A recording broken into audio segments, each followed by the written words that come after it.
Good evening friends. నేను advocate మీ నంబుల్ రాంబాబు యాదవ్ని. దాదాపు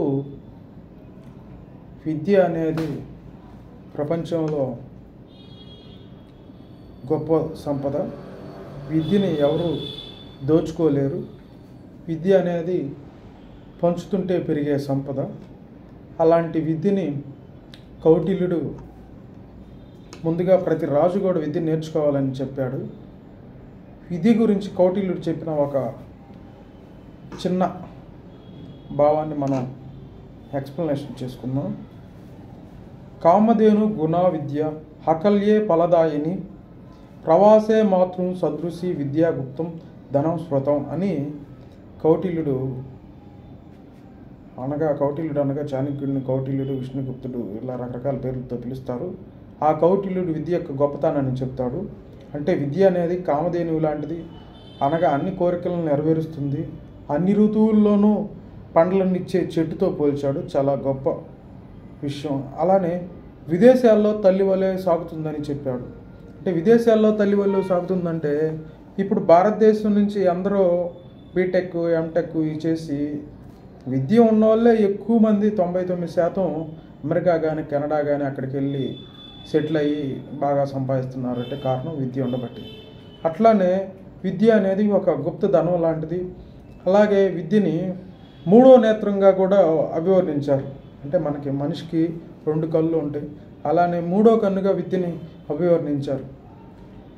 so అందువలన భారతీయులందరూ కూడా మరొకసారి విద్య గొప్పదనాన్ని, చాలామంది సంపాదనలో మొదలుపడి సంపాదించడమే ధ్యేయంగా అనుకుంటారు, కానీ నిరంతరంగా విద్యార్థులుగా ఉంటుంటారు. గొప్పవారైన ప్రపంచంలోనే అత్యధికంగా ధనాన్ని సంపాదించిన వారెన్ బఫెట్ కానీ, జెఫ్ బెజోస్ కానీ, అలానే ఎలాన్ మస్క్ కానీ, మన రాష్ట్రంలో వచ్చాక ఇప్పుడు పవన్ కళ్యాణ్ గారు కానీ, కేసీఆర్ గారు కానీ, ఎందరో గొప్ప గొప్ప మేధావులందరూ కూడా వారు పుస్తకాల పురుగులని చెప్పారు.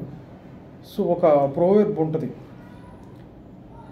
ఏమని, the great learner the great earner అని. అంటే బాగా సంపాదించేవాడు బాగా చదివేవాడు బాగా సంపాదిస్తాడని ఉంటుంది దాని భావం.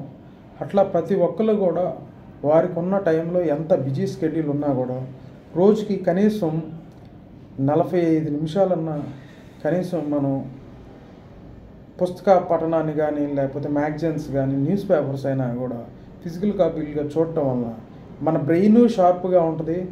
అట్ ది సేమ్ టైం కూడా మనకు మైండ్ రిలాక్సేషన్గా ఉంటుంది. చాలామంది బెడ్రూమ్లోనూ, బాత్రూమ్లోనూ, లేకపోతే ఇంకో చోట ఎక్కడైనా నిరంతరం, ఒకప్పుడు ఒక సామెత ఉండేది, పుస్తకం హస్తభూషణం అని.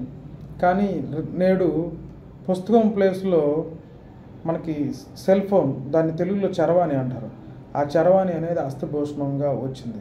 దాన్ని రీప్లేస్ చేసి మళ్ళీ మనం పుస్తకం వైపు దృష్టి పెడితే మనకి మతిమరుపు కానీ, అలానే అల్జీమర్స్ కానీ అలాంటి రోగాలు రాకుండా ఉంటాయని ఎన్నో పరిశోధనలు తెలిపాయి.